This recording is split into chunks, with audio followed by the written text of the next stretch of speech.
Are mixed race people black? First, let's hear from a mixed race girl. They were wondering, they're like, why is it so important to you to say that you're biracial? I'm like, because my mom's white, she's Irish Italian, and my dad's black. And I'm like, why not? Like, I actually feel like I have the best of both worlds. Barack Obama chose black and he's biracial. I'm like, well, congratulations to the president. That's his thing. I think that's fascinating considering his black dad was nowhere to be found, but his white mom and grandma raised him. But hey, you do you. I'm going to do me. And now let's hear from a guy who makes them. With all due respect, Barack Obama isn't black because he have a drop of black in him. My kids are not black. My wife is white, I'm black. They're biracial. They're not black. See, what happened in history is that if a black man or a white man or any other race had a drop of anything else, and it eliminated them from being pure white. Even though the concept of the one drop rule is a creation of white supremacy, what matters most in race is what everyone in your community thinks you are, rather than what you identify as. What affects you more is what the whole community thinks you are, rather than what you identify as. Let me give you an example. Imagine a white American cop at a traffic stop with a biracial man. He's not thinking, oh, his mom is probably white and his dad is black. He's thinking, that's a black kid. I have to be on my A game. I have to be very cautious. My life is at risk here. I have to do everything within my capability to make sure I go home tonight. That's what he's thinking. He's not thinking, oh, he's biracial. He's thinking he's black. Imagine a white lady approaching a group of biracial kids on the road.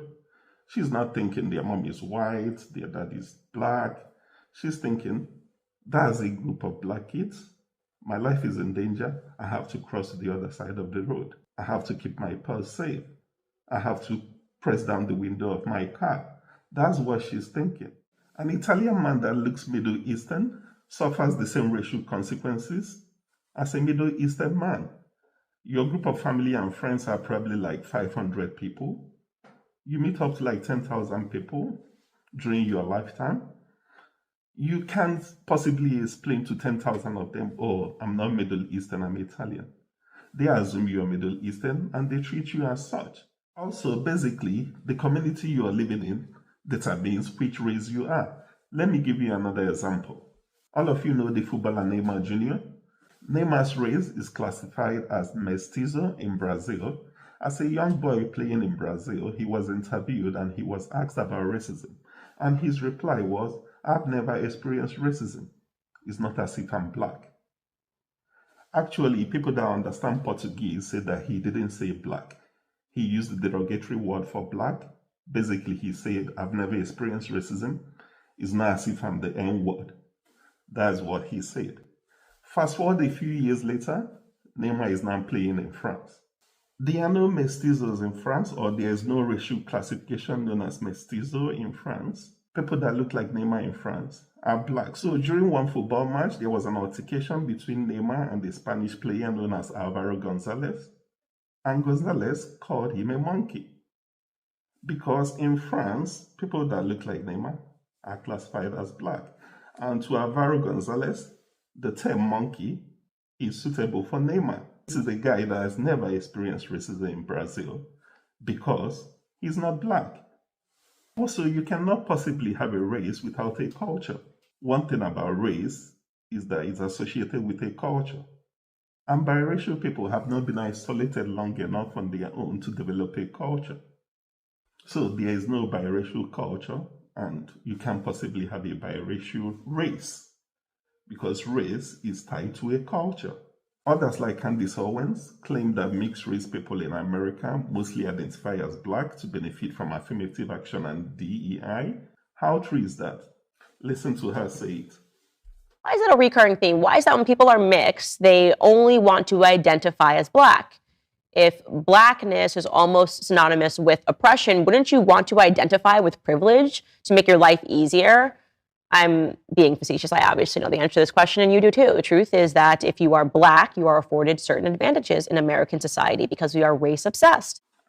Unfortunately, there's a racial hierarchy in the world with white people on top and black people at the bottom. Trust me when I say this, all biracial people want to be part of the winning team. They do. But it's not easy. It's not easy. I know biracial people always say we don't know where we belong, we don't know if we are black or if we are white. They feel alienated by both sides. But the alienation they feel in the black community is not anything compared with the alienation they feel in the white community. Because everyone knows where you are wanted. Even a child knows who tolerates his shenanigans more between the dad and the mom. Because the white side is the winning side. It's the side on top of the chain. They don't just let anyone waltz into the group.